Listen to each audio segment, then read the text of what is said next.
I'd gotten a message from Jay saying that he was having trouble with the volume as well. So it might be. Donna, we see your chat. It says that you're muted. She says she's muted also. And it does show on the screen that they're muted. Are we not able to unmute them? Can you hear us now?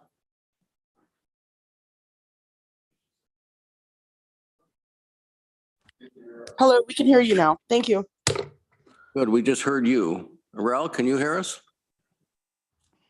Yes, it just started working the audio, so yes. Well, it was a little sleepy this morning, must be. Okay. What happened was we had said we were going to start this morning with discussion about the Tyga Street properties. And we wondered, Arel, if you might be able to update us first about the current status of the dental building and what's happening there. Okay, yes, actually, I was just there about 45 minutes ago. We completed a full assessment of the hazardous materials that exist in the building, such as asbestos, lead, PCBs, and such. A little over a week ago, we had to do actually several tests to narrow down where we were encountering asbestos. And so that was completed about a week and a half ago.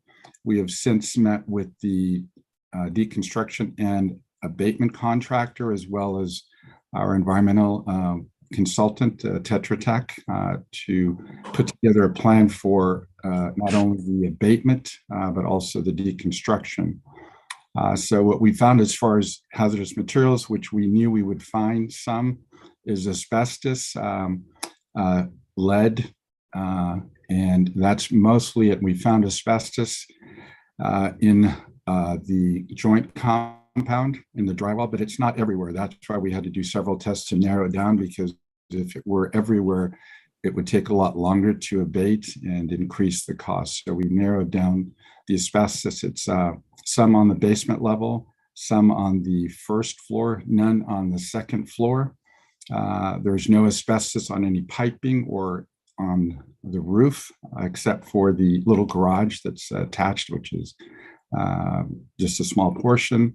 A little bit of asbestos on a vent that goes up to the roof.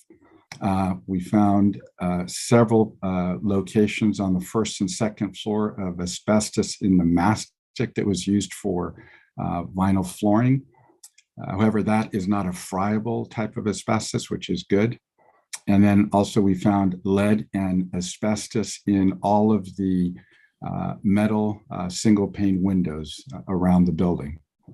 And so at this point, we've met with the contractor and Tetra Tech and ourselves 3 times to talk about the approach. So basically, the approach will be, first, we will finish up the abatement plan, share that with our team, and then start the abatement process, do the mastic, the windows, and the asbestos in the sheetrock. Then we will do. When you say your team, who are we talking about? This would be the contractor. Contractor. Yeah, the abatement contractor would do that first. Prior to that, actually, a week from today, we've already arranged to bring significant elements and the Finger Lakes Reuse Center to walk through with us, the contractor, and our environmental engineer to walk through the building, so that they can let us know what elements of the building they're interested in. And depending on what it is that they'd like to salvage, and depending on what areas we know has asbestos, we can either have them take it before we start the abatement process or after the abatement process.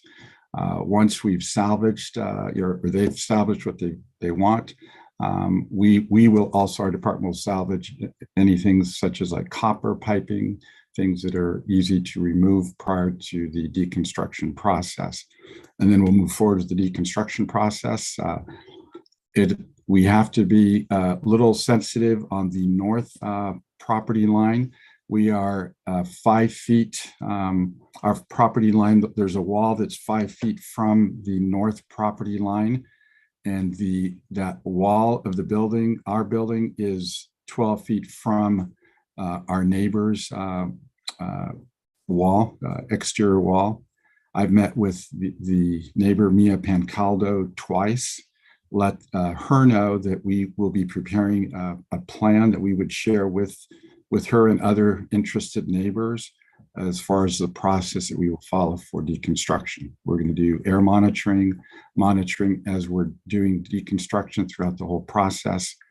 So we plan to do more than is required for a deconstruction or demolition process so that we can allay any concerns that neighbors may have during the deconstruction process. I wondered, Arel, what's the timing of all this before we're flat? We talked about that at our last meeting. The abatement is going to take longer than we had initially expected. So we expect a month for the abatement. And once we start the process, as I said, developing the plan, we would like to start deconstruction before the end of the year. If it snows, it's actually that will not be a bad thing for us because moisture is good, especially when you're deconstructing. It'll help control dust. We will be controlling dust with water, but if you've got snow, that also helps. So our plan is to at least start the deconstruction prior to the end of the year. Questions? I know, Randy, this was an issue that you were interested in. Good. Nice report, Arel. So my hope is, timing wise, if it's about the time of our next committee meeting, that I could bring the plan, the abatement and deconstruction plan to share with you. If not to slow things down, then I'll just bring it after the fact, but otherwise I'll share it with you. So at least you're aware of what we come up with and what we intend to share with neighbors. Ann has a question. So it sounds like, Arel, from your report, that it looks like we won't have to worry about the building sitting there the entire winter. Is that correct? Yes, correct. Okay, great. It's good to hear. And thank you for moving forward on all of this. I know it's a lot of work. So thank you for you and your department. You're welcome. Greg. Thanks for the update, Arel. I guess one of the things that I'd be interested in knowing is what ends up being salvaged. So hopefully somebody is keeping track, or you get a running list just so we can, see the benefit of the deconstruction process as opposed to demolition. So if significant elements are reused, takes a number of things, it'd just be interesting to get a report back on what's been able to be, reused in some way. Right, exactly. And that's part of the plan. When we walk through with them next Thursday, Tetra Tech will be getting an inventory of what they are planning to salvage, because we need to know what it is and where it's located. So we, as I said before, we can tell them either they salvage it before we start abatement or after. And so, yes, we will take an inventory of that. I mean, the challenge here is that there are other things that you could salvage, like the windows. That's one thing that we don't know whether significant elements or reuse center would be interested in the windows or single pane. There's nothing of interest as far as I can tell in the windows, but let's say if they were interested in it, it would cost us more to remove the asbestos clean enough so that they could take it. So there are things like that we may say it's going to cost the county more to clean those windows up so that they could take it. So we may say, well, if you're interested in the windows, either you're going to have to pay for the additional abatement or you can't have them. So it's a balancing act where we don't want to increase our costs just to be able to salvage more in the building. So that's part of the challenge. As I said, next week we'll have a better idea after they walk through what things they may be interested in, and then I can at least share that with the committee next time around.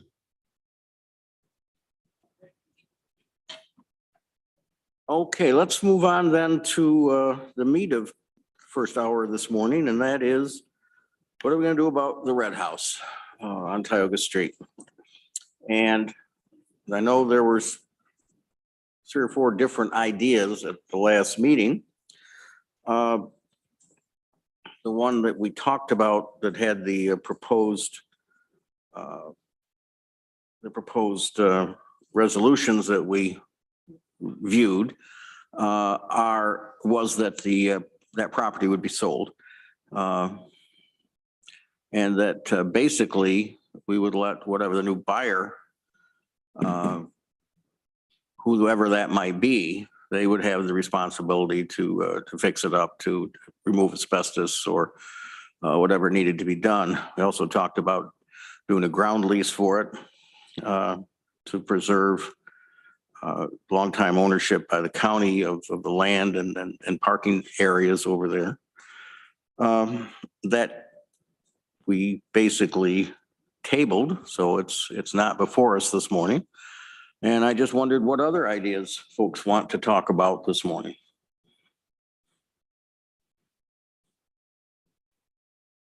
Lee? I'll start, I guess. I haven't changed much or at all in my opinion of things since last month. And just, I'm trying to look at this more broadly in a broader context than just simply trying to solve the issue of the red house. And to me, it's not so much about the red bricks, but the land that those red bricks sit on.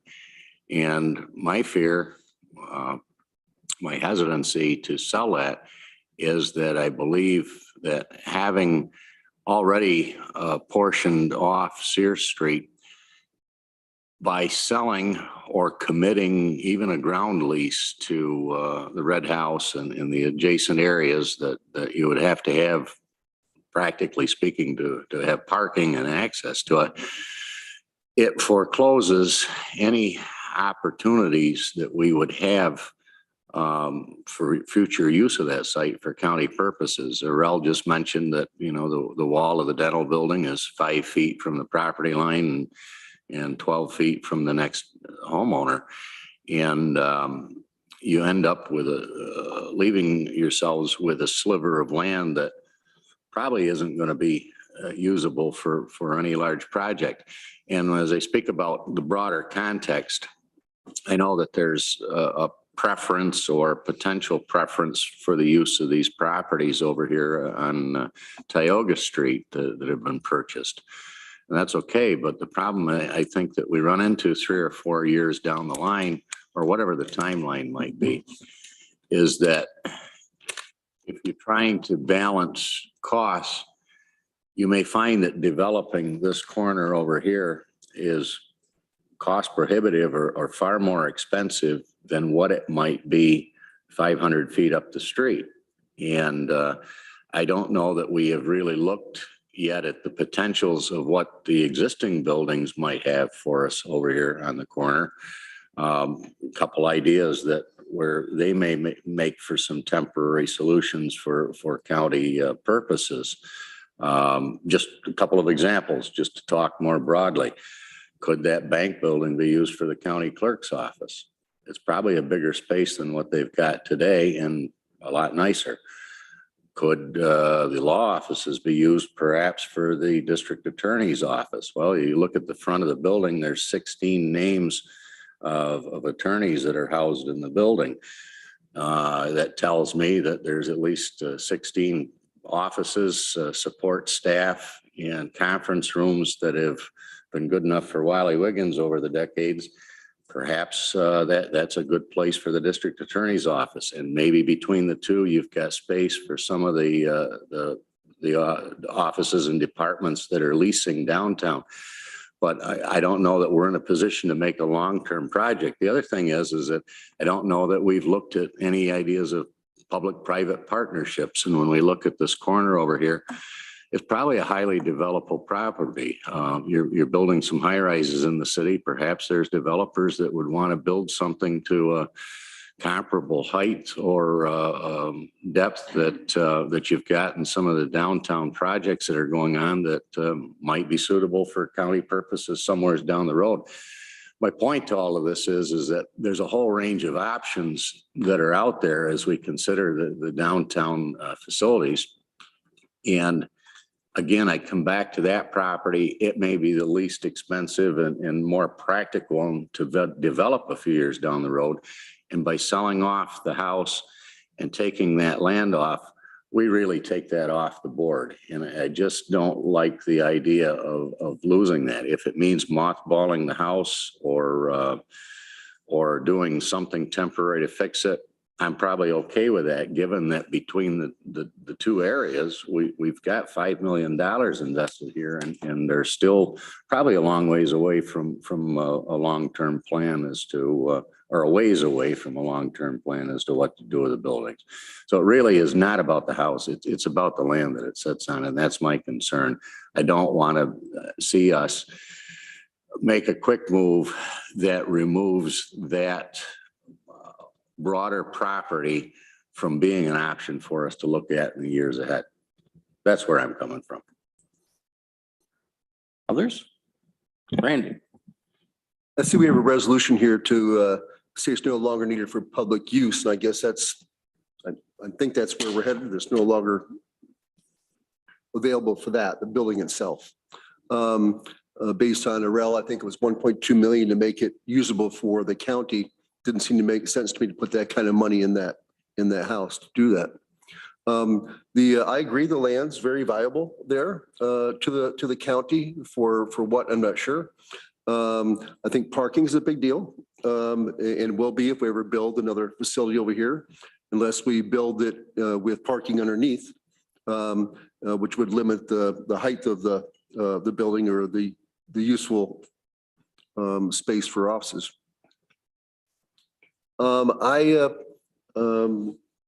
It's not a very big lot where that red house is. I'm not a big fan of the county owning land that is off the tax rolls. I just don't like that. But for me, the land is more valuable than the building itself. So if we're going to not sell it, I'd be okay with deconstructing that building as well. But if we're going to sell it, I don't think we should use a realtor, because you're gonna have to pick a realtor. And there's hundreds of realtors to pick from, and you're gonna alienate somebody that's not gonna be happy that we chose one person or another. I believe in auctioning. Sealed bid is the way I like to see it done. The sooner the better. I don't like it sitting. I don't like the idea of mothballing it. It's deteriorating. We walk through it. It really should, if we're going to mothball, it needs to be cleaned really well. It needs to be heated better if we're not going to deconstruct it. As far as what Lee's talking about, the buildings down here, I'm not ready to talk about that. So.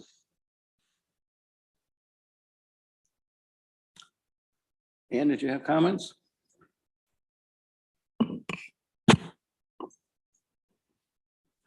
I'm trying to think if I have anything new to add that I haven't already said before. I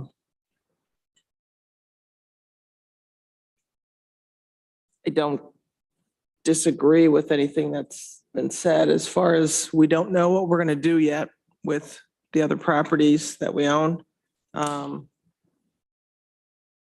I would like us to at least explore more about the other options that people have brought up as far as, possible deconstruction, the land, keeping the land or with a land lease. That sounds, I'm not sure if that's going to really help us at all, because that would be a long-term lease, right? That'd have to be something like a many-year lease. Is that correct? Generally 40 to 50 years. 40, 50 years. So I don't know as that would help us with the flexibility. So for me, I would kind of, I like that idea, but I'm kind of would like to rule that out. Maybe we need a list of each of these options, maybe to look at more methodically if we think we haven't. I don't know. Wondering what any other things that Lisa or Jay, have any other thoughts on it? Things that we haven't thought of, or kind of places where they're leaning, where they're leaning right now after this discussion? Say a couple of things in response. We hadn't, in our existing list of options, we had not put much into deconstruction, demolition of the red house. It's in a historic district. So that's something else that we would need to look at a little bit more. My understanding is we'd need to do another environmental impact assessment. Megan McDonald from planning is on the Zoom this morning and may be able to speak more to some of the steps that might be needed if we were to consider that option, but that's something that we could consider. The other thing, to Lee's point, about the utilizing the space in the existing buildings on the 300 block for county offices, if we choose not to proceed with right away with a larger center of government building, we have not thoroughly looked into the spaces, the square footage available in those spaces and the cost of renovating those if necessary as an interim step. So that's something else that we could choose to do if you choose not to proceed with the sale of the red house as the resolution was prepared for. I see hands from Shauna and Rich. Shauna? Good morning. Thank you, Mike, for letting me join this morning, for inviting me. You're always welcome. Thank you. I would like to see the numbers for the deconstruction. I think my concern is that we purchased this property a few years ago for quite a bit of money, and I know that we've already sold off, I think, a third of it. And we stated before that we were going to use this for parking. And if we go through with the plan of building the center of government, we're going to need parking. And for us to think about selling off, another corner of this property, I think for us, it would really devalue the property that we would currently own. But I think it takes away from the idea that we purchase this property specifically for parking or for county use. It makes no sense that we continue to sell off property. I feel like if we were to deconstruct the building, we could actually start with a clean slate and figure out where we want to go from there. Rich? Thank you, Mike, for letting me comment here. Absolutely. I've certainly heard from several of my constituents in this district on the red house, and everybody's, of course, has their individual opinion, but if I can try to synthesize what they've been telling me, I'm not sure they really care whether the county owns it or somebody else does. What they would like to know is that the red house is going to be tended. And, in the time we've owned it, partly because of COVID, we really haven't done anything. But if we don't do exterior work on the building, I think we're going to see some serious deterioration. And that's been the consideration. If we put it on the market, that probably would lead somebody to actually maintain the exterior. The idea of tearing down the red house, I can understand that has some attraction for making the overall land more flexible for our own uses. But I also think we would get tremendous pushback on that from the historic preservation element in the city. And frankly, it could be a really beautiful house. Having participated in the walkthrough, I was somewhat disappointed with the interior, that it's been pretty cut up, and there would be a lot of work necessary to bring it back to where it had been. But it could be, somebody could, with a lot of loving care, make this into a grand house. And I think if we just tried to tear it down, we would suffer a lot of criticism. We should be prepared for that if that ends up being the decision of the legislature. I would favor us getting it into the hands of somebody that would rehabilitate it. And I also think there's some flexible possibilities if we built parking in the rear that we could give an easement through our driveway and some designated spaces to preserve the value of having parking, off-street parking for the red house, and get real money out of it. Finally, I take Randy's point that it's difficult to pick a realtor, but if we're going to make decisions about marketing this property, a realtor could be really helpful to us. Having practiced law and done a fair amount of real estate work, I was always sensitive to the issue of picking a realtor because I never wanted to alienate all the others. At the same time, even if we're doing an auction, getting values and structuring the auction, a realtor can really provide some professional expertise. I think we just would have to make that decision. Thanks. Sure. Greg, did you want to speak?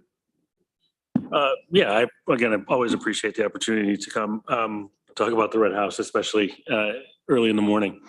What better time? What better time? Exactly. I lean more towards the idea of, one, I guess my question would be around the original intent of the purchase. When you had the conversation in previous legislature conversations, what was the intent with the red house? Was it to buy it and to maintain it, to renovate it? Was that the intent? So originally the purchase was, and the zoning of the parcels made it very complicated for any other buyer to purchase. So the county made the purchase whole, all of the parcels with the intent to utilize that in the new construction for center of government, but to utilize the existing structure and work it into the design of the new construction. It wasn't going to be teared down. And I think based on what we've seen for rehabilitation costs, I don't see how we can justify spending that much money on taxpayer dollars for such a small space to be renovated and preserved and salvaged. It just seems cost prohibitive. So I would also be curious to know what the steps involved in, deconstruction or what Lisa alluded to, maybe Katie or Megan have more insight on. I am a fan of taking it down and doing it quickly. I think there's economy of scale when we already have a deconstruction team on site and an abatement crew there. It seems like there's definitely going to be some cost benefit if we can act quickly on this. I hear Rich's point about some community pushback, but I think we have to weigh the benefit to the much broader community and the impact on the amount of tax dollars that it will take it will take someone else, a private person, a significant amount of money as well to bring it back. So this idea of it costs the county more. Yes, it probably does cost the county more because of the way in which we choose to do things. But I do think it'll take a private individual significant dollars to bring that back to any sort of glory. So I think if we do decide to sell it, I think we're a little naive to think that it's going to be turned into some grand historic preservation project. I don't see enough of that happening in the community, and I don't see the developers out there that are taking that type of work on in some sort of impressive fashion. So my vote at the legislature would be to remove it and keep the ground for future county use. I heard Katie and Megan summoned. Katie? I just wanted to answer Greg's question about what the intent of the legislature was. And in multiple places in the environmental forms, the short environmental impact assessment, it does state that the intent was renovation or sale of the house. There's no discussion of deconstruction. So it would be a whole new process, a whole new determination of significance that the legislature would need to go through if they chose to deconstruct it. But that's something that could be done. It could be done, yeah, that you do need to look at the impact on historic resources as part of the assessment. Yes. Yeah, and I did ask Megan to come because she does have a background in historic preservation and can perhaps answer some questions that you might have on that topic.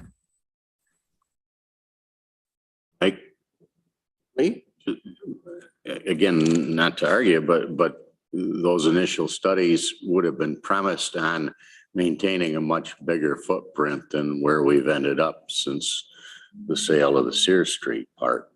So, I mean, we've kind of changed the whole picture as we've moved along. I only point that out. Thanks. Randy? I would like to hear Megan's thoughts on the historic structure that it is, and is legally, can we take it down, and what process we may have to go through. Well, I can't speak to the legality in terms of, since we haven't conducted the seeker review, and this would need, as Katie mentioned, going through that process again. I will say that this is considered a contributing structure in the local DeWitt Park Historic District that has a slightly bigger boundary than the National Register District. So it's not state listed and National Register listed, but it is locally listed. And considered contributing because this building is from the period of significance that was part of the whole nomination process for that district. And generally speaking, in terms of local districts, that process for landowners subject to land use regulations, which I realize the county is not, that would really just regulate exterior changes to the property, not interior. So if somebody needed to renovate it, I haven't myself seen the inside, but I understand it's been substantially altered over the years. It wouldn't limit what like a private landowner could do within the building. It would just require some review from the city if there were any major exterior changes to be made. And I do believe the original seeker, Katie, correct me if I'm wrong, did include the potential for building houses on Sears Street. So that was included Yes, in the original EAF. Thank you. I haven't spoken, and I'll speak now, I guess. Lee, I thought your comments were very persuasive this morning. I liked hearing all of that. Randy, I thought yours as well. And Ann,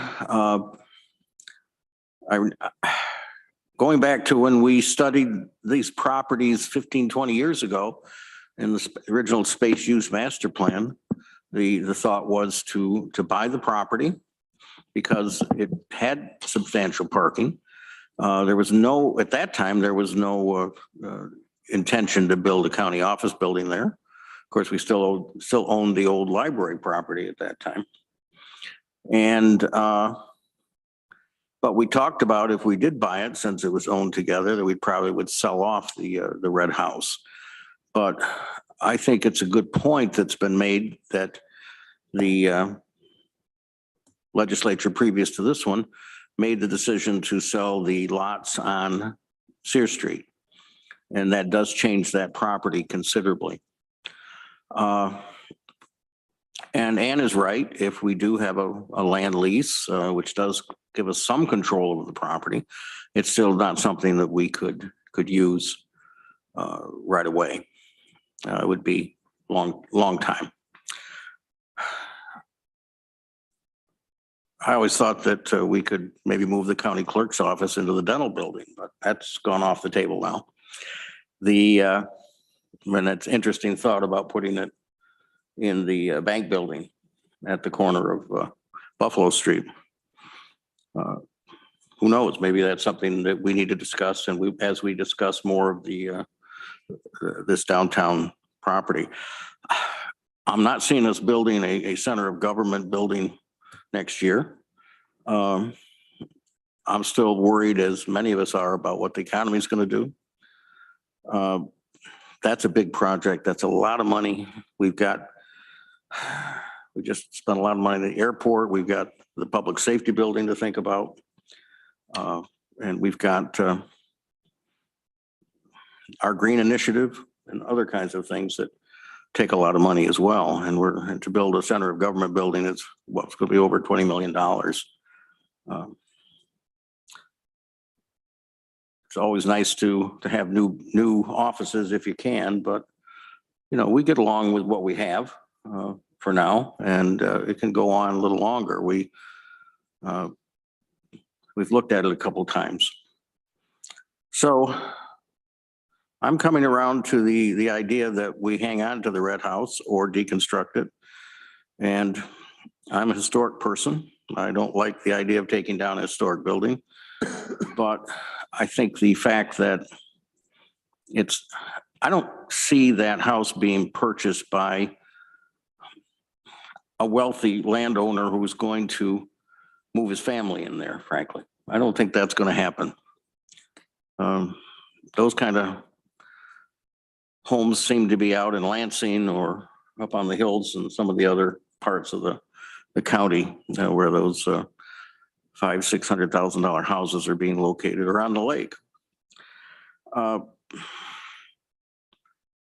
So I guess that's where I'm coming from. I'd be very interested in knowing what it would cost to initially secure this building for now. And I would be interested in knowing what the deconstruction costs would be. And if there are economies in scale, such as Greg has suggested, if we moved it now. As I say, I'm fond of the work that Historic Ithaca does and the Ithaca, I can't take the initials of the Ithaca Historic Board, but we have to think about the county as a whole, and we have to think about what we're doing long-term, at least 50 years down the road, not just for what's tomorrow. So I guess that's where I'm sort of coming from, and maybe we not make a decision to sell it today. Would that take us, Mike, to some type of a new seeker? Or would that be? Yeah, I think we'd have to ask for all of that. I think we'd have to ask for the deconstruction costs. We'd have to certainly the abatement of asbestos. We know about that, and lead and whatever else Arel would tell us we need. And I think we need that information so we can decide about the next step. That's what I think at this point. Other thoughts?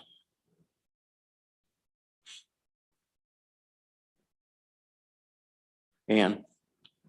Oh, and Rich's hand's up too. I don't know which was first. But Go ahead, Rick. But you're the committee person, so you go first. Previously, I had been heavily leaning towards selling the property. And for a couple of reasons, which I've already stated in previous meetings, but I just want to summarize a little bit right now. If we're keeping the property, which it sounds like most of my colleagues want to do, if we want to keep that land, then we need to either spend a lot of money to keep it up or I see as the other option, which has been brought up, is to carefully deconstruct it. So if that looks like the way that people want to lean, I think we could maybe narrow it down to those two options and try, maybe get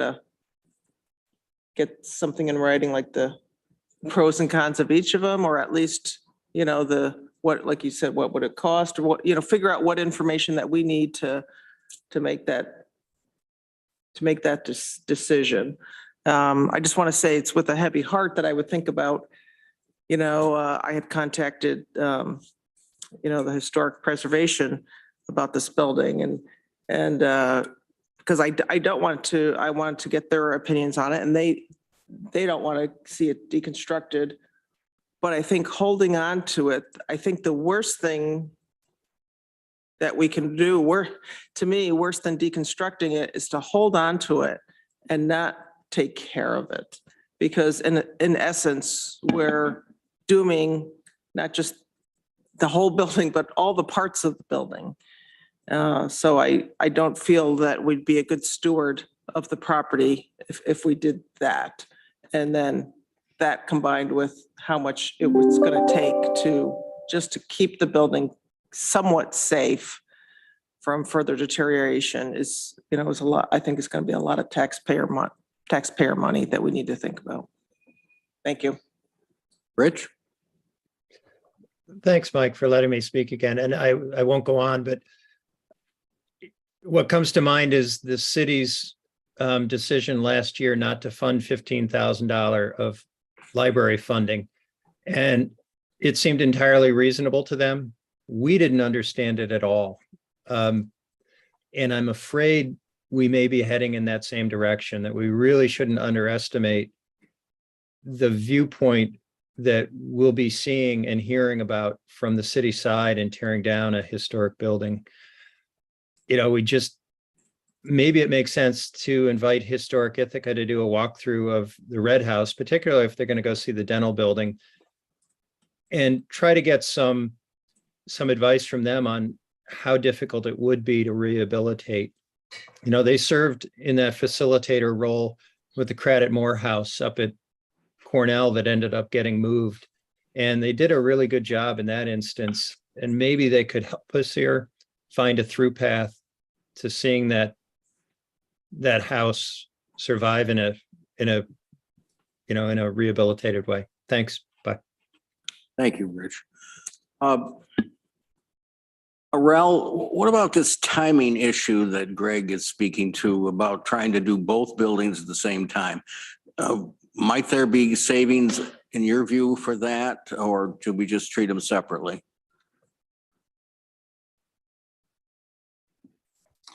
I don't think there'd be significant savings. I mean, timing wise, we're very close to, moving forward with the abatement and deconstruction. For the Red House, we would have to do the assessment first. We know that we did a preliminary assessment a couple of years ago because, as Lisa had indicated, the plan had been if we were going to do a center of government at that location, we were going to incorporate the Red House. So we were going to renovate the Red House and tie it into the center of government building. So we did some initials. So we did find that there is asbestos in the joint compound throughout the Red House, a lot in the basement. I know that some legislators like Ann have seen that when we walked through the basement a couple of years ago, that's deteriorating. And there's lead in the paint as well, the exterior paint. So the process for abatement, the majority of the cost is the labor and tenting the spaces that you have to abate. So I don't see any significant savings. I mean, you'd only be able to save in the mobilization, but that's very low because the company that we deal with is close. It is about an hour away. So no, I don't see any significant savings in doing it concurrently. Katie or Megan, if we ask you to draft a revised environmental assessment on this, what kind of timing are we talking about? I mean, we could draft something in a week or so. It's going to be a tricky one, honestly, because there are historic resources being impacted. So it's going to take some work to truly evaluate it and provide that to you. Okay. Randy, then Lee. I agree with Rich. We should at least approach Historic Ithaca and hear their thoughts on it. To disregard them completely is not right, I don't think. Whether the house could be moved or not, I would doubt. But and maybe there's some other ideas they have. is someone who has restored a 190-year-old house. And it's taken me a long, long time and a lot of money. It's going to be expensive for no matter who buys it, as Greg mentioned. There's a lot of work to be done in the house, inside and out. I wouldn't be surprised it'd be $500,000 just to do that. And then buy it. So who's going to really do that to put apartments in there? You're not going to get your money back. So but I do think Historic Ithaca should at least be given the opportunity to look it over. So. Ann? Just want to add, if we're, I like the idea of having Historic Ithaca, and I would also add inviting some city members of city government, because if we're, talking about, as Rich said, and I think it was Rich, but, just for them to see, because especially if we're leaning towards making a decision that, I wouldn't want to, I'd want to maintain our relationship with some of with the city. So I would like to make sure they know more, seeing it firsthand is a lot different when you're walking through, or at least a tour to walk through for the city. And that's fine, except I still have smarting skin from what the city did to us with the old library. We worked with them and we offered them the property. We offered to share the property with them. We went into the RFP and they were all okay. And then in the very end, their director of planning and other people came out against what we were doing. Yeah, I'm not talking about, I'm just saying that I think things it's kind of happen. Sure. So just, you got to be real careful. Sure. But just to let them know where we're at and just to see the building inside. I'm not talking about anything else. Back to the big picture, and given the investment that the county has made in multiple properties now, we're into this a ways, and again, it's a long-term look that we're doing, and if it meets a number of needs to invest a little bit more to preserve that property and keep it on the table while we take a look at it, I guess I'm okay with that.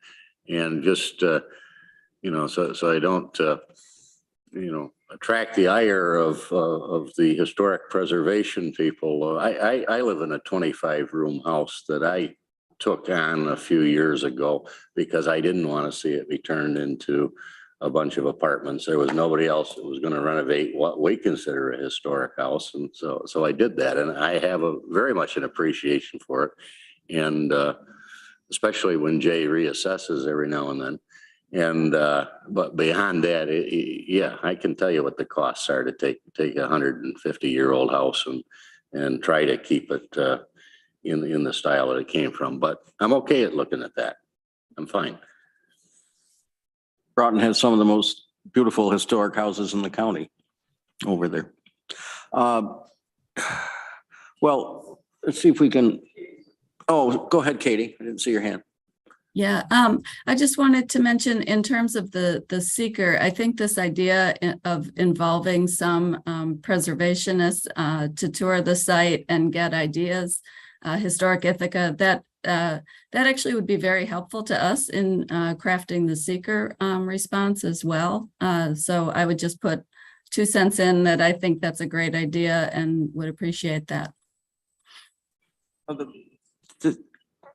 Can I just ask a question? So I'm assuming that members of your department would want to attend, right, when they come?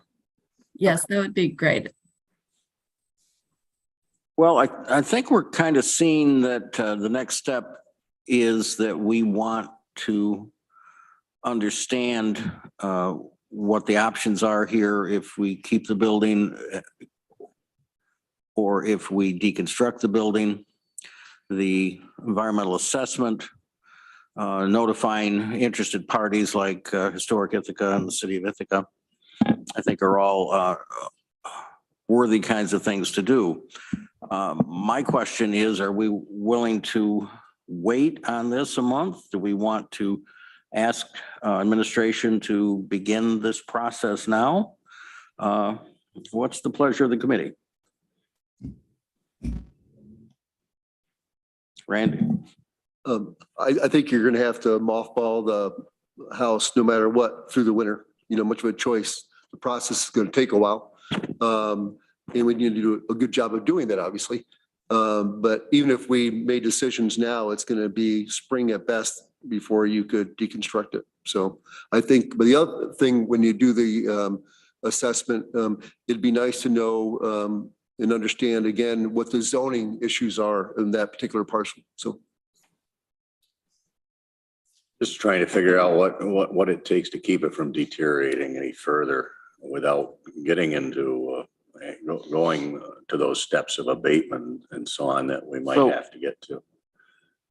So Arel, could you help us with that? I don't mean right now, but could you try to put together some figures for us? And I guess that's where we're going then. I think Randy's okay. Are you okay with that, Ann? If we say we're going to at least mothball it for a few months? Right, what would be the cost of just maintaining it for over the winter? And I would also feel okay about not making a decision today, but going, to having that kind of open house like we, Sure. or whatever you want to call it, to really, look into the issues that we talked about. Lisa, are you on board with what we're talking about here? Yes. Would committee members want to be present if they were to do a walkthrough? I think they should be invited. Okay. Just wondering if, since Jay's here, if he had any other things we weren't considering, any. I think you all know what you need to do and you're just working your way through this decision. We appreciate your being here to tell us about assessments. Notes on all of the renovations happening over here. Well, we're just, okay, Randy, so can you we're give just that- shy of an hour. And so do we need a motion to mothball this, or we just say that that's what we're going to have happen for at least for a few months? Are you okay with that, Lisa and Arel? I think we have our direction. Yeah, I mean, I just wanted to be clear. I mean, currently we are maintaining it to a minimal level. So we're heating it. We have our maintenance staff walk through the buildings periodically to make sure that there's no deterioration. So we're doing that through the winter. We are heating it minimally.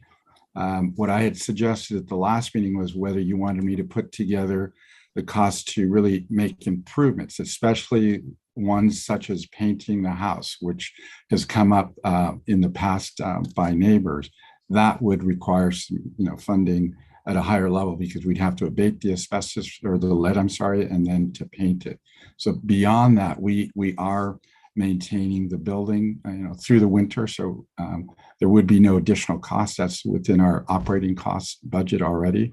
What do we think? Obviously, we can't paint it probably this year, even if we wanted to, and painting a house like that is not cheap. Right. Especially if there's lead paint on it. So should we just wait and maybe get an idea if we decide that we're not going to deconstruct it later on? And then get the cost of doing those things? I think Right. that's what we'll do, Arel. I don't think we're going to want you to move forward with a painting cost now, which will probably change next year anyway. So, Okay. okay. All right. Thank you. Other things that you folks want to talk about with Tioga Street? Thank you for listening. Yeah, I think this has been a good, thorough discussion. And I certainly appreciate Shauna and Rich and Greg being here to join our discussion, and certainly all of our staff members who are here. They make it a lot better for us. And we are within a minute of our hour. So if folks want to break, I think we're going to move into the rest of our agenda.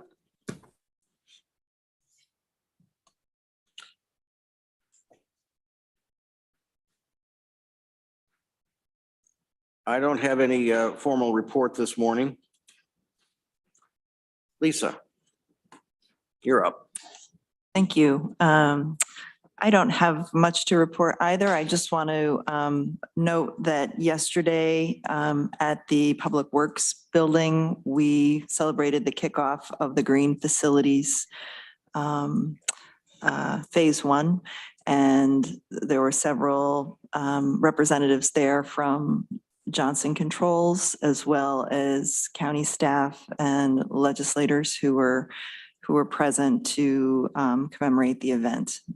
So that was a nice marking of a significant investment that the county's making in green energy and in helping to achieve net zero emissions. So I just wanted to mark that. And thank I'm you. glad they held that. I think that was nice. And were you able to get there? That's great. And anybody else? I wish I could have, but my office didn't let me do that yesterday. So Yeah, Amanda and Deborah also came Better. from the legislature. but thanks for them, and thanks for Public Works for hosting that for us. Anything else you want to talk to us about this morning? I think with the tentative budget and the tentative capital plan, it gives us a framework to work with for the coming year, and appreciate all of the work and deliberations that have gone into that. Thank you. Well, as our chief budget officer, you certainly are to be congratulated for all the work you did on the budget.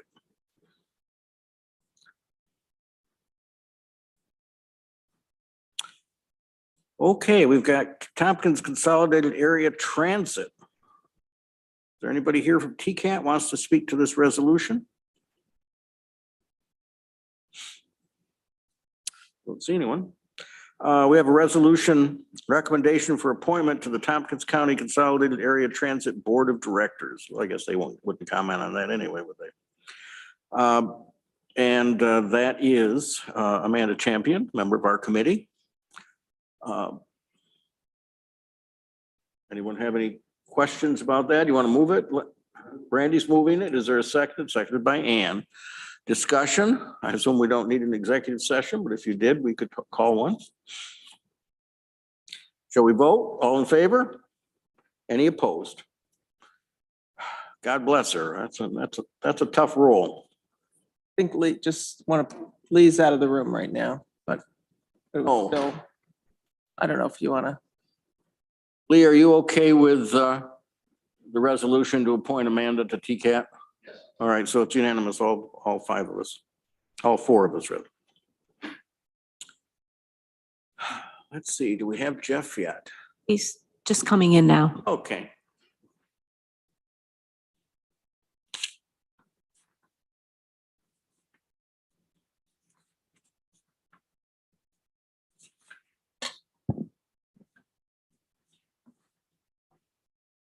Morning, Jeff. You timed that perfectly. Good morning. How's everybody? Good. We are now, and then Amanda has just arrived. Amanda, you were a little bit late. We just appointed you to TCAT. Thank you. With our sympathy. And to bring us donuts next F&I meeting, right? Wasn't, Well, that just goes without saying. What can I say? Sorry, Jeff. No, it's fine. You're up. Why don't you go ahead? What would you like to report to us this morning? I was wondering if I got appointed to anything before I got on. I have a payment summary. If there's any questions or anything, it's for information only. And this is also the month that we have a quarterly status report, which I was pulling up here, and I have it. And I could go through it quickly, or we could, or you could just look through it. And I think we've got time to go through it. Sure. I've got a couple of questions, and maybe some of the others do. Do you want to do the report first and then have questions later? You can just speak up, I think, as we're going through it. Just as easy to rather than go back, but that's typically how we do it. Looks Take it like away. first page, we have Etna Lane Bridge. It's going very well. We expect it to be open by the end of the month. They are finalizing some installation of railing, and the approach slabs are poured and they're curing. So it's in the final steps before reopening. I'll have to get striped, pick a nice warm day to put the lines on it. Project went well. There was no big surprises, and it's good. I'm happy to report that looks like it will be opening to traffic on time, right around the end of the month, first of next month. And we have a ribbon cutting? We could do that. I think folks, feedback that I think Greg and I have had, Greg, you speaking up if I'm wrong, but I think folks down in Etna are pretty happy with this bridge. Great. We certainly can. I'm not that well versed in all that goes into a ribbon cutting, other than the obvious ribbon cutting. But I can certainly think about it, and Doesn't have to be anything fancy. It's just, okay. if we could just No. put out a press release that we're going to open it to Okay. such a date. Well, let me do some stuff on our end, and I'll reach out to you, try and pick a decent day, and one that isn't actually impeding traffic. We'll do it in advance of the actual opening, get the photo, and then do that. I hate keeping it closed like some of the other stuff, like the airport there, waiting for arrival of dignitaries. No, we don't want that to happen. No, I know. I'm saying it because, and I knew that you would agree with that. So we'll get that done. Good suggestion. And Jeff, I was going to mention, and I see Dominic mentioned in the chat that he and Rob Henry could help with the preparation for something like that. Great. I don't have my chat viewed right now, but those were the names I was thinking about reaching out to first. So thank you. That, of course, is Greg's district. Yeah. Okay. Thanks for bringing that up, Mike. Go ahead. Next project, East Hill intersection safety. The RRFBs are installed and working. I've been out there watching some people crossing the normal way as if they're not there, looking both ways and feeling safe to cross. I've seen people actually pushing the button and utilizing them and crossing in that way too.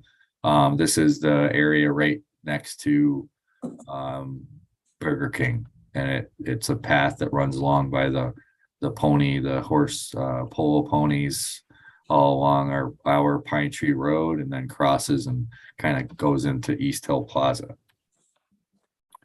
We will probably be closeout paperwork, it says on there. That's what I was getting at. Station Road, we're working with DEC. We do have the procured culverts. We're looking with DEC for the stream work. This is a WQIP project, 50% funded by DEC. And we expected to get some of it done this year. We did not. Other things seem to take priority, and working with DEC seems to be very slow back and forth. But I feel as though this project, with the other ones out of the way, is going to have a lot of priority to be an early start in the spring, and we'll have the winter to get all the permitting and everything in place in order to do that. Podunk Road Bridge is moving along. There's been some survey and soil borings out there on site. It's progressing, as I said, through the design. With the design consultant on this project is Labella Associates. That's a Bridge New York project, funded project. Our facility is doing very well here. It might be the next one. This might be DPW facility improvement. We also have a parking lot. No, this is the one. We've done some improvements to our garage bays. We've done in relation working with facilities for the geothermal heat pump system that is going to be installed out here at the facility. We now have in-floor heating, and the our employees that work in that area just are in love with it. Some of the cold mornings, it's been kicking on. It's very balanced, very nice heat. And there's other improvements with lighting. We've done some work ourselves with painting the walls, installing kind of new, better design workbenches and things like that. And just kind of taking a fresh look at everything. It's kind of piecing back together, and it's going to be a much better, improved environment to work in on all of our trucks and equipment and other department vehicles. Ridge, New York, our culvert projects. I'm happy to report that there's a bid date set. DOT bids only certain dates throughout the year that are predetermined. So if you miss one, you have to wait till the next one. It's not like a rolling date, whenever you can make the deadline kind of thing. So now it's December. I think it's December 1st is the bid opening for these projects. I would expect that these projects that'll give, hopefully the numbers come in good. If they don't, I will let everyone know. If they do, as the project progresses, I will keep the committee informed on that. But at this point, it's anticipated for 2023. There were 6 culverts. We're down to 5.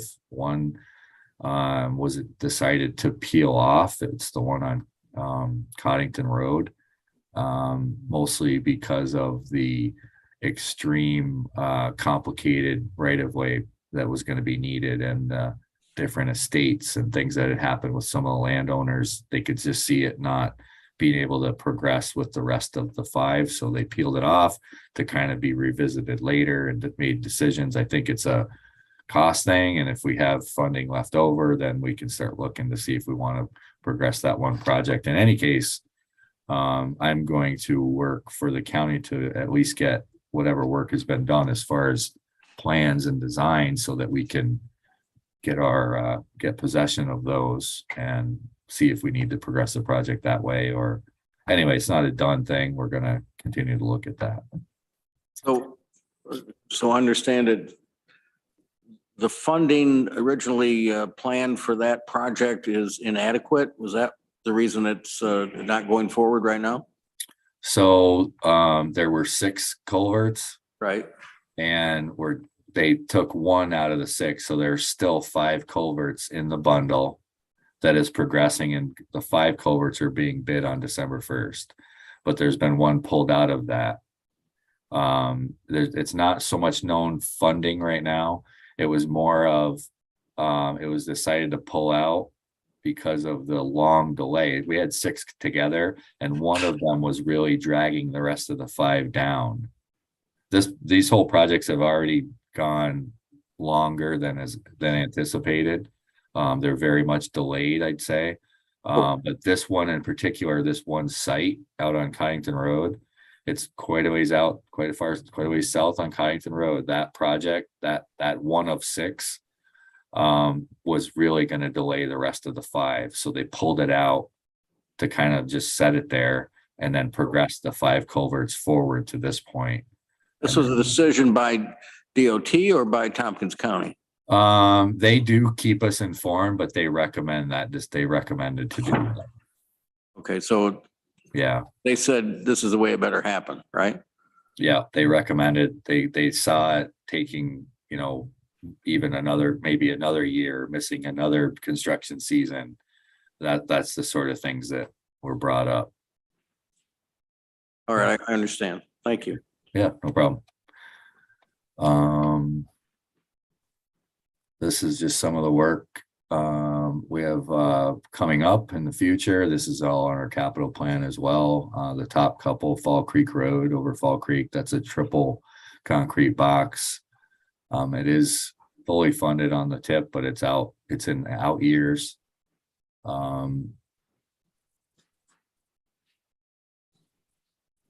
Cortlandt Street is progressing. There's been some survey soil borings. Barton and LaJudas is our selected consultant on that. That is a locally funded project at this point. And then we in-house did some work on Coddington Road at German Cross Road. This work was very similar to work that was done a few years ago on Burns and King at Coddington, where there was a really somewhat non-standard dip at the intersection, and it was a similar type sight distance, sight lines through this intersection at German Cross. There's a large culvert pipe through that area that needed to be replaced. We were at a point with our work on Coddington Road, improving it, paving it, our maintenance projects, that we were going to come through this area. So we really worked together department wide with our engineering staff. We did have some help with the contractor to do some of the bigger lift of the digging and excavation and things like that. But we designed it. If you go through that area, you'll see nice shiny new railing and a lot of things that weren't there before. And it's a much safer dip. If you come up on German Cross Road, your visibility in either direction is much improved, similar to the Burns Road intersection, just to the north on Coddington. It is open to traffic. Next project is Game Farm Road. I think everyone's fairly aware of the work we've been done out there. That is complete. The final paving is complete. I don't know if it may have been striped in the last few days. I don't think the striping is done. And the non-standard vertical curve is removed. It's a very flat deck. There's plenty of sight distance. As soon as it was open, we had our traffic counters and speed recording data, and we're continuing to do traffic study in that area. We're in constant conversation with the town of Ithaca engineers. We're exchanging ideas back and forth, and they're looking to come up with a solution to open the crossing. We're still hearing from certainly from the town of Dryden about how much they want to have that crossing opened now. They're very, very appreciative that the work was advanced to do the resculpting of the curve rather. And so want to pass that on to you and your department. And I know you were very appreciative of your crews and their hard work over the summer that gave them a little opportunity to work on this as well. And you've told me that it's the town of Ithaca that's taking the lead on the engineering with Tompkins County. But we're hearing, are they allowed to put up the cautionary speed signs now? Are we able to tell them that they are not going to have lights there, like street lights or other kind of lights? Are we able to do any of that to move this along for them? I really don't think any of that is known right now. I think that the report that the town of Dryden and the town of Ithaca hired Barton and Judas to do, I think that's a good report at this point, and they need to follow the report and step through that. Nothing has been decided for sure at this time. And with the town of Ithaca engineers coming on recently, not necessarily being involved with the whole process, they're looking at all of that stuff. We aren't requiring anything. We are looking at what they're recommending, and then we're making sure that what they recommend is based on sound engineering.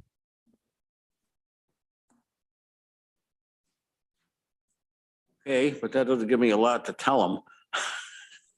I would expect the town of Dryden, they're talking with the town of Ithaca engineers, and the town. Yes, they've said that the town of Ithaca engineers are the lead on this for the town of Dryden. Yeah, so we can tell them the same thing we've been telling them, or maybe they can get more constant updates from the town of Ithaca engineering department.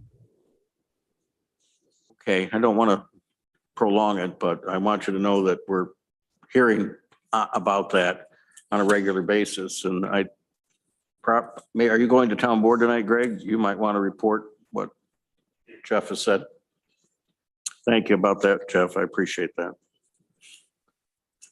Thank you. And looks like we have some basically project closeouts, Ludlowville Road Bridges. We're going through the final paperwork on that. That would complete the quarterly status report for the highway. Got some hands, and then Lee. Thanks for the updates, Jeff. Just had a question regarding paving projects. And one in the town of Ulysses, I've been asked from some folks in that area, for instance, on Swamp College Road. It was added to the list this year, but we were not able to get there. It'll stay on the list until it's completed, so it'll be back on our map of projects going forward in 2023. That's typically very common how we do things, and once it makes the list, we don't remove it. I think it was just too much of a stretch to get there this year. We are doing our last two paving projects right now, one being Millard Hill and one being Van Kirk Road. And if you were to look at those roads in comparison to Swamp College, you'd understand why we're doing those before that. But not to say Swamp College doesn't need some attention, and I expect us to be there in 2023. Okay, thank you. Just wondering if possibly at some point, maybe in the next month or so, if we could have an update, of projects, you were hoping, you had on the plans for this year, but that for sure, some roads, so we can go back to our municipalities and say, yeah, it's still on the list, but it won't be this year. It'll probably be next year. Yeah, I typically in the fall, we will develop our plans for work, our first round draft map of projects for 23. That will get shared with the committee. I know in the past, you've asked us to send it right out to the towns and things like that. I'll share it with the committee, and then you can do it or we can do it. I mean, that was a conversation last year. I think we ended up sending it out to all the highways and the supervisors, I think, is what we did last year to share that map. It's a map. It's a map of the county with highlighted of the roads of our plans. So we'll be developing that. We're developing it now. So I would expect it's never been exact, but I think it makes sense to develop that now and share with it either the end of this year or one of the first meetings going into next year. So. Okay, yeah, I would say still, continue that, doing both, because I know the highway departments and the municipalities like to get that information directly, and then they have the maps, and then it doesn't hurt for us to know as we go to different, because a lot of us are involved in our municipal meetings, to also know. Yeah. Once the map is out, is drafted, it's easy to just share it broadly. So not a problem at all. Well, thank you very much for doing that.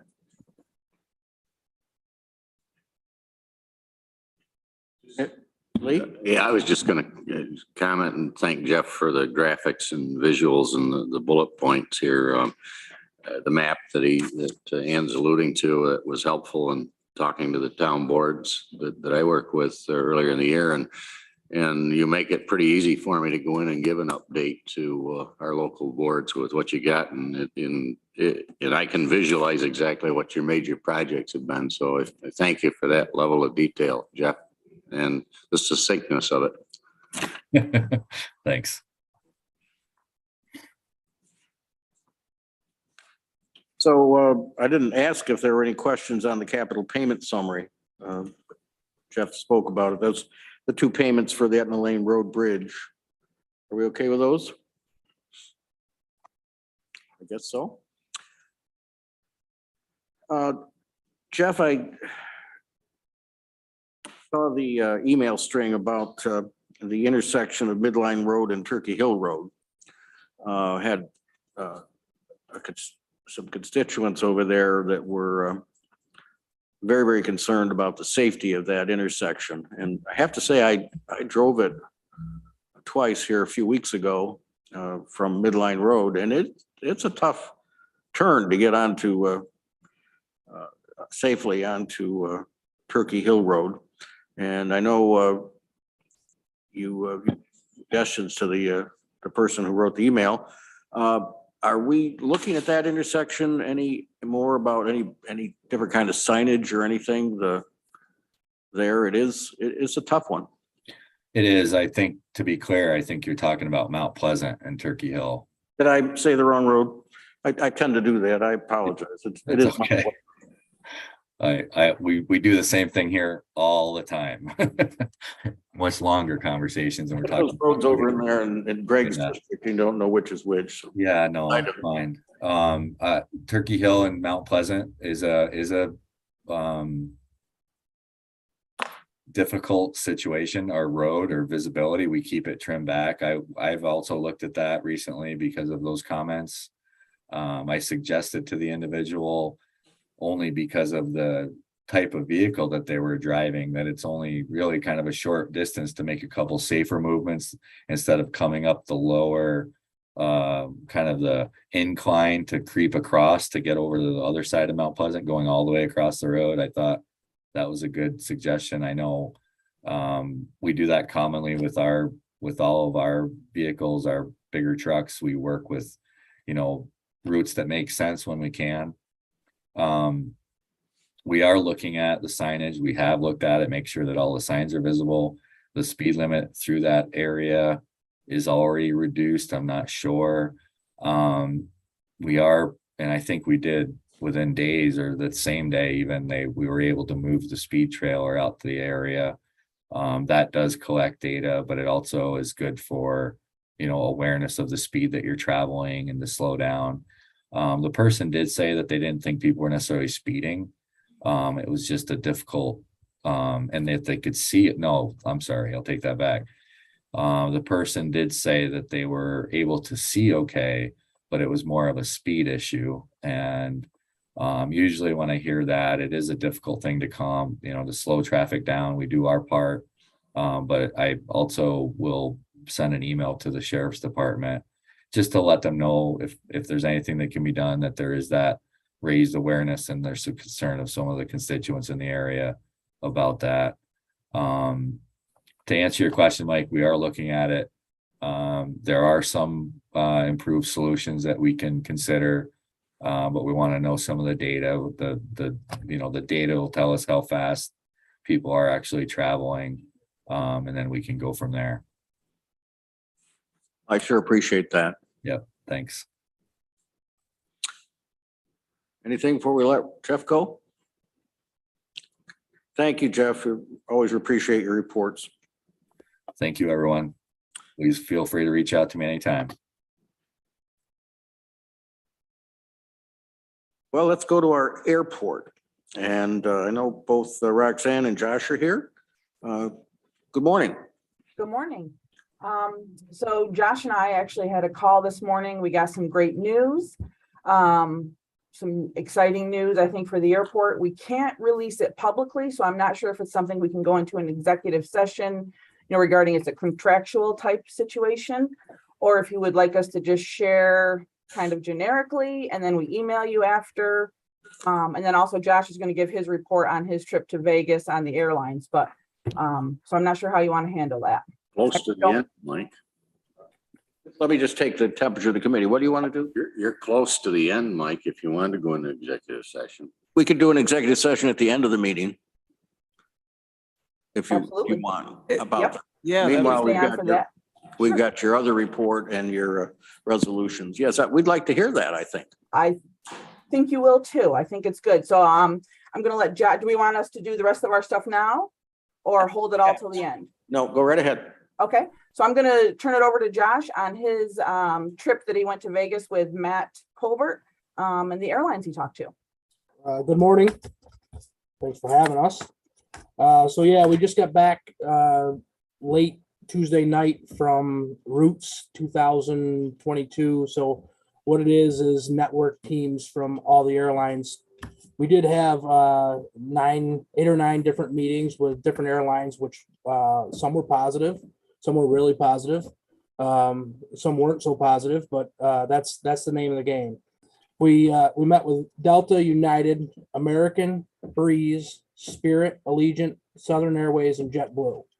I would say all but one was positive on looking to either start service or expand service in Ithaca. So that's a good.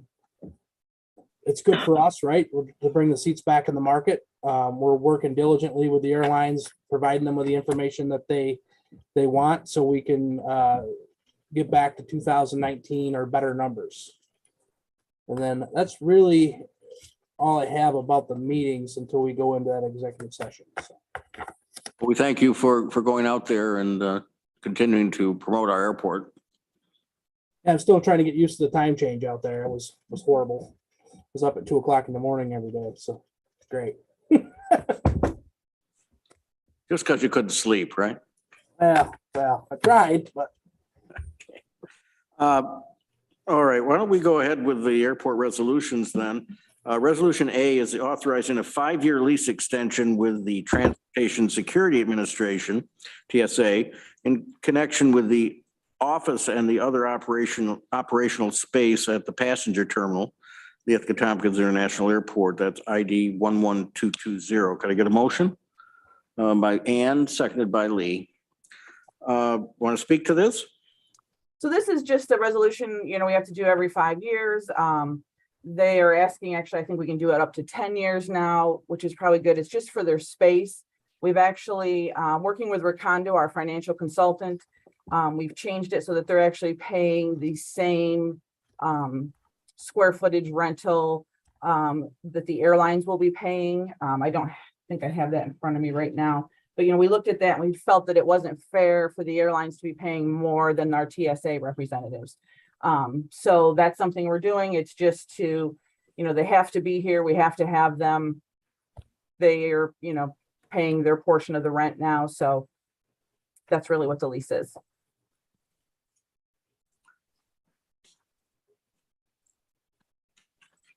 Okay, questions about the resolution? Then let's vote. All those in favor? That's unanimous. To Resolution B, approval of lease agreement for Taganic Aviation, Ithaca Tompkins International Airport. Yeah, we had Ann moved and Lee seconded it. Now we got Resolution B. Can I get a motion? From Randy, seconded by Amanda. My only question on this one, Roxanne, is 40 years.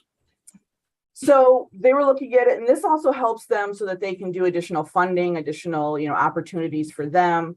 We went back and forth. We talked to the FAA. They agreed to it. We talked to Bill Troy. He agreed, and by doing this, they looked at long-term, and they've actually increased the amount. So they initially used to pay us 50% of the parking and landing fees. They've increased that to 85%, which is more in line with other FBOs, fixed base operators. They've increased the amount we're going to get for fuel to 18 cents a gallon versus the 6 cents a gallon we were getting. Based on numbers that we looked at, I believe it was 2019, and what we're anticipating in the future, it'll be just over $100,000 net increase each year, revenue coming to the airport, which, as we know, will help the overall airport budget immensely. Any little bit helps, and it could increase as their flights increase. That $100,000 will grow as well. And I also did share this with Jay Franklin from assessment. He has reviewed it and, put his stamp of approval because there was issues before with the tax release, relation to that. Randy? Then Ann?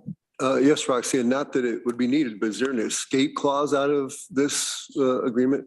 There is, yep. So Bill Troy and Recondo also helped us with this, and they've done many agreements for FBOs, nationwide. And so they've also, so there is a clause where either party could terminate for, multiple reasons. So glad to hear that there's going to be an increase, in the amount that the airport's going to get. And you said could be upwards of $100,000 each year. Yep. So it's over 4 million we could anticipate, as long as traffic continues at the same level, but as it grows, it could grow as well. Yep. So 4 million over the 40 years. I mean, obviously I won't be here in that time, but Not many of us will be here then. So was there, I'm going to put Lisa on the spot. Was the administration need to look at that lease and everything looks okay? Yeah, and Bill Troy, as Roxanne said, reviewed it. But yes, this was certainly something that we had discussed that needed to be updated. And this will certainly help the airport's budget. Okay. I thought she had said Jay Franklin, but did you mean Bill Troy? both of them, Jay Franklin Oh, also both of did them, and and Bill Troy. Yep, Okay, maybe I missed that. Okay, great. Good to know. Thank you. you're welcome. I guess, so the last time we did this, I wasn't around either, it was 1986. My question is, are there other operators out there that might like to run our FBO? Is that something that we would need to do an RFP for? I'm not suggesting that we aren't happy with Teganic. I know they've been a great partner for many years, but I don't know how these things work. Do all airports have just one, or do they have competition? So I think what has happened in the past, so we have like 6 addendums to this agreement too. So initially it was starting just trying to clean it up. So we had one solid document, not, 6, 7 documents in the queue. But looking, at the opportunities and talking with the FAA on what was required, what we had to do, they were allowed to extend it, and they agreed to the 40 years. Having Teganic here, they only operate out of Ithaca as their FBO. We don't have a large corporation where I don't think you would get the attentiveness that you may, that we get from Teganic being, a company just operating out of Ithaca, having the relationship. Can you give me a little background as a new guy? Of course, I'm familiar with Teganic, but fixed base operator, what's its role, or how would you summarize this to the public? What do they do for us as a part of the airport operation and complex? Sure. So they charter flights. So they have many charter flights that go out of here, large aircraft. They fuel the aircraft. They do some maintenance. They do de-icing for certain, commercial airlines. Josh, if you want to jump in on anything else that jumps out, or did I cover it? You covered it. Yep. Okay. Private charters and services to the airlines that come in. So kind of a broad range of additional services in addition to the carriers that come into the airport. So general aviation, so, private aircraft, people could, hire them to fly them wherever. So they do that as well. So they have pilots as part of their operation to fly, many businesses, bands, presidents, anything. And to Mike's point, this sounds typical for airports of your size to have one or more as part of the Usually just one, usually one for an airport our size. Okay. Thanks. Yep. Anything else on this resolution? Shall we vote? All those in favor? That's unanimous. I just had a whisper in my ear about an executive session. And the question is whether we can do that, as we always have in the past, go into executive session for contract negotiations, as opposed to only going to executive session for contract negotiations for labor contracts. I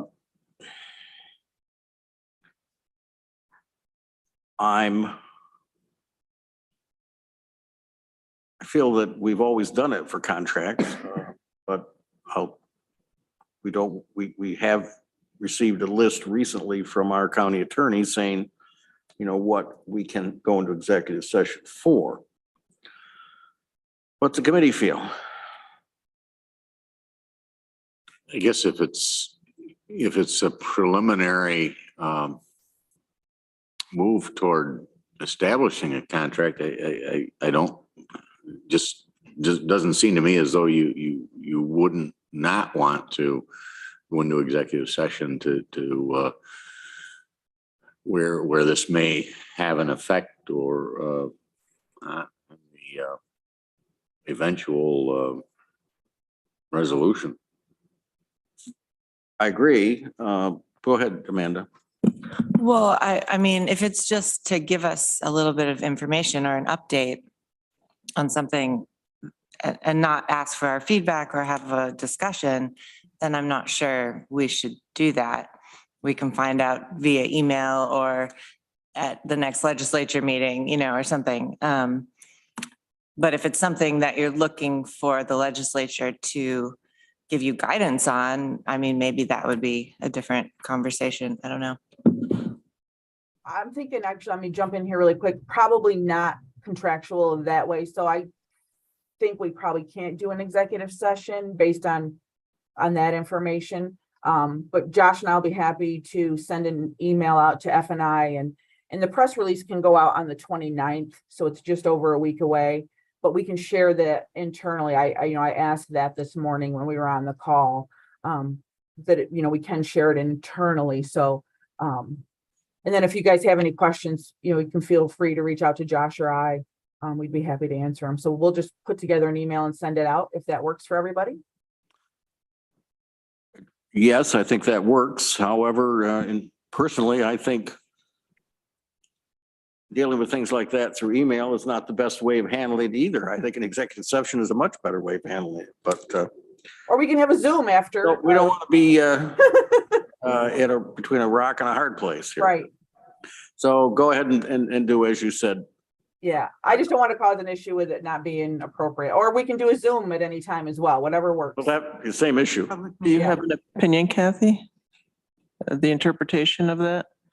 I did, and I had that conversation with Mike. I agree that it's probably not appropriate executive session.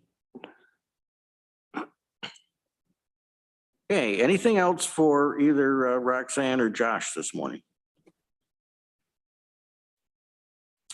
Okay, we thank you both, and we look forward to, on pins and needles, to hearing what we were able to hear. Coming shortly. Okay, thank you very much. Yep.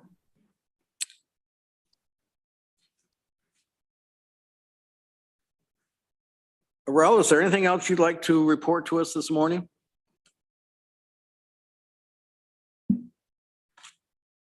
Guess not. I'm back on it. Yes, hi.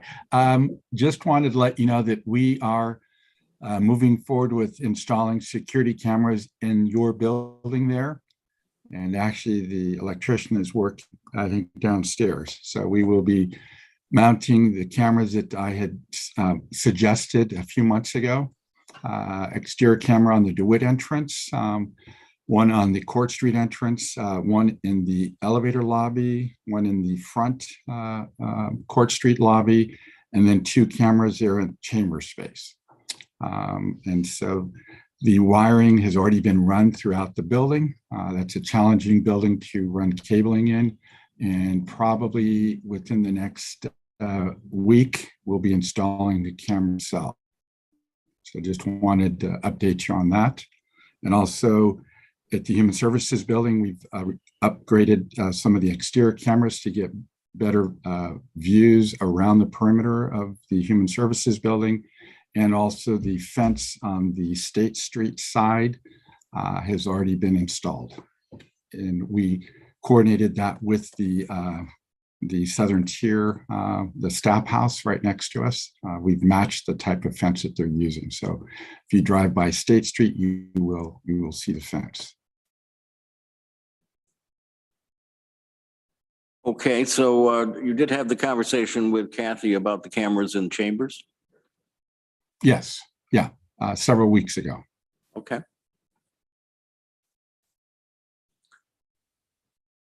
Arel, one minor thing.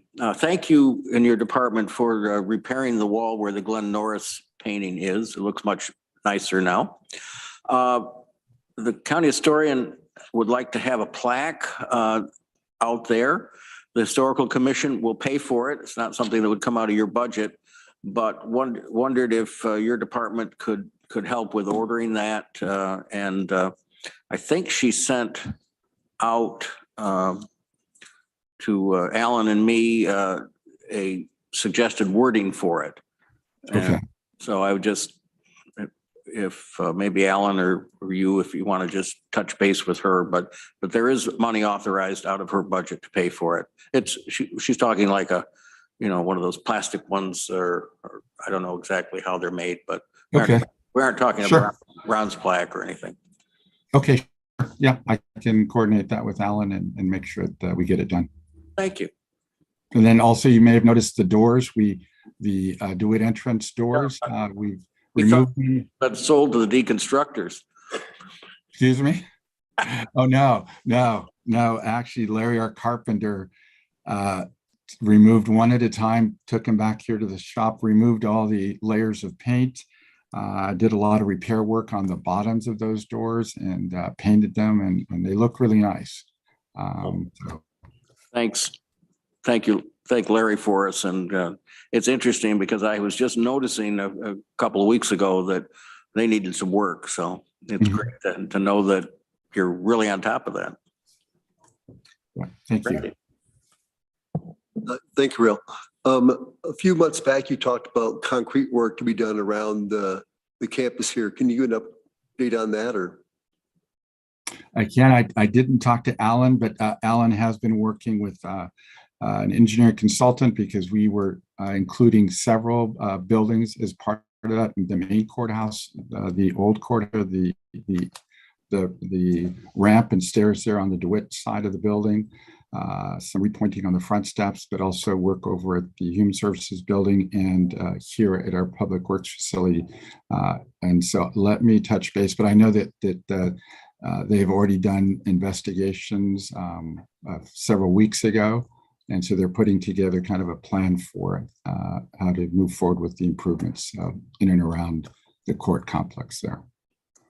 So I can get something back to you either at the next meeting or prior to that. Okay, anything else for Arel? Amanda? Well, I'm not sure if this is for Arel or anybody who can answer it. I'm just wondering why one of the legislator parking spots the sign was taken down. Anyone knows? One. Well, there's one, it's like the fifth one over. It's not there. It's like leaning against the building. Kathy? It was an accident and I believe it will be put back up. Oh, Yeah, I'm someone sorry smashed about into that. it. No, Annie, no, it was that you? Wasn't me this time. Okay, thanks. So I'll touch base with Dana here to make sure that it's put back as soon as possible. I did notice it yesterday. I thought it was possibly somebody had knocked it over. Yeah, okay, thanks. Thank you, Arel. Appreciate it.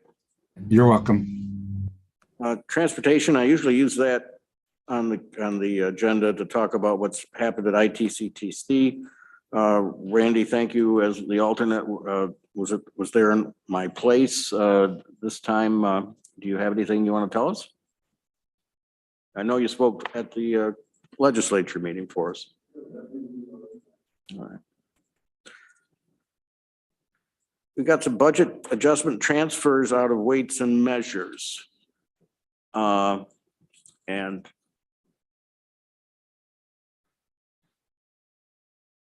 there was a meeting conflict.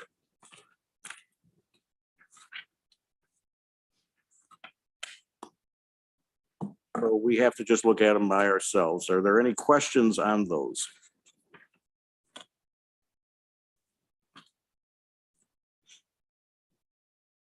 Will we start to see a few of these as the year winds up, Lisa? Should be, yes, people Aaron would have been Cleaning up here their if he could have. He sent me an email. Okay, we're okay with those. All right, what else today, folks? Any other reports from the group? All right, I guess we're gonna adjourn then. Thank you all. Thanks. Amanda, we're glad to bring you up to date on what we did. Nothing earth shattering this morning. No, what we basically, we decided to kick the can over a few more months. We're gonna look at winterizing the building.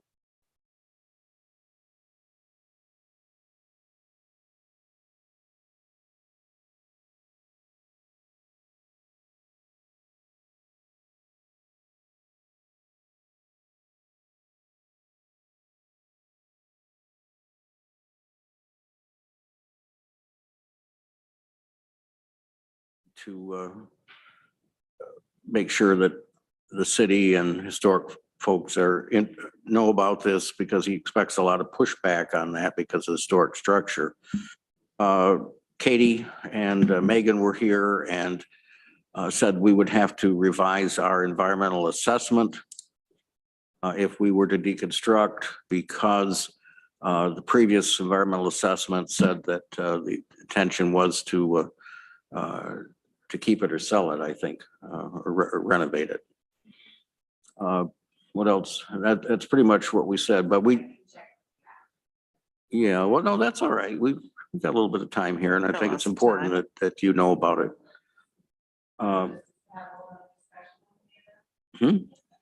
Well, you're more than welcome to review the tape, of course, but. Are we officially adjourned? I was just wondering. adjourned, yeah. And are we off of Zoom? No, not yet. I don't think the recording's ended. What? Are we officially adjourned? Yeah, I adjourned. Well, I just wanted to make sure the recording